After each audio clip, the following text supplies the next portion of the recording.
दोस्तों, हम सभी जानते हैं कि व्यक्ति का मन बहुत चंचल होता है। यही कारण है कि मन अशांत रहता है और कई तरह के सवालों का जन्म भी अशांत मन के कारण ही होता है। यदि आप जीवन में शांति चाहते हैं तो इसके लिए ज़रूरी है मन को शांत करना। लेकिन मन को शांत कैसे किया जाए? ऐसे ही एक कहानी जो गौतम बुद्ध से जुड़ी है। गौतम बुद्ध से जुड़ी इस कहानी के माध्यम से आप जान सकते हैं कि मन को शांत करने का क्या तरीका है। इसमें भगवान गौतम बुद्ध द्वारा मन को शांत करने के आयामों के बारे में बताया गया है। आइए जानते हैं इस कहानी के बारे में, जिससे आपका जीवन बदल जाएगा। एक बार एक लड़का गौतम बुद्ध के पास जाकर कहता है, मेरे जीवन में बहुत अशांति है, कृपया करके आप मेरा मार्गदर्शन कीजिए जिससे कि मैं इस अशांति से छुटकारा पा सकूं। गौतम बुद्ध लड़के से जीवन की अशांति का कारण पूछते हैं। लड़का उत्तर देता है, अत्यधिक विचारों के कारण मेरे भीतर बहुत सारे विचार आते हैं जिससे मेरा मन अशांत रहता है। बुद्ध मुस्कुराते हुए कहते हैं, ऊपर आकाश की ओर देखो और बताओ कि तुम्हें सूर्य दिख रहा है। लड़का ऊपर देखता है और कहता है, धूप दिख रहा है। बुद्ध उससे पूछते हैं कि अगर तुम लगातार धूप में खड़े रहोगे तब क्या होगा?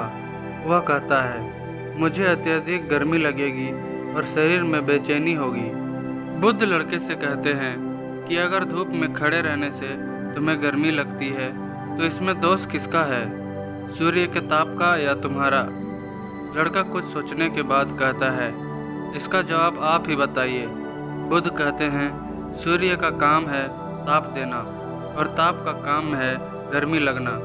ऐसे में तो दोष तुम्हारा ही है कि तुम धूप में जाकर खड़े हुए जिससे कि तुम्हें गर्मी लगी। तुम्हें अगर शीतलता चाहिए तो तुम्हें छांव में रहना होगा।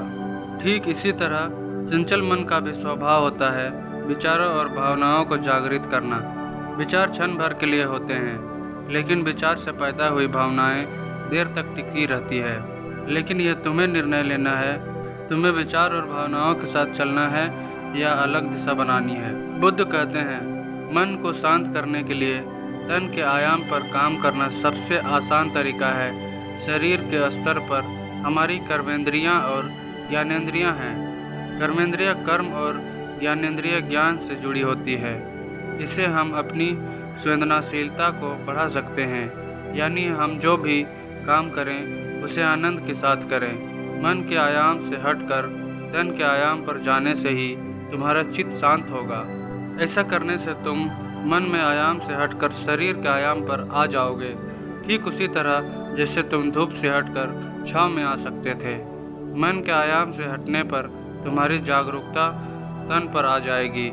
जब तुम तन के आयाम पर काम करोगे तब तुम्हारा चित्त शांत होगा। इसलिए हर काम को तन के आयाम पर करने से मन स्वतः शांत हो जाता है। लड़का बुद्ध से कहता है, अपने भीतर के सुर को कैसे सुने? बुद्ध कहते हैं, किसी शांत स्थान पर रहकर जहाँ शांति हो तब अपनी आंखें बंद करो और मन के भीतर चल रहे शोर से हटकर भीतर के सुर को सुनने की कोशिश करो।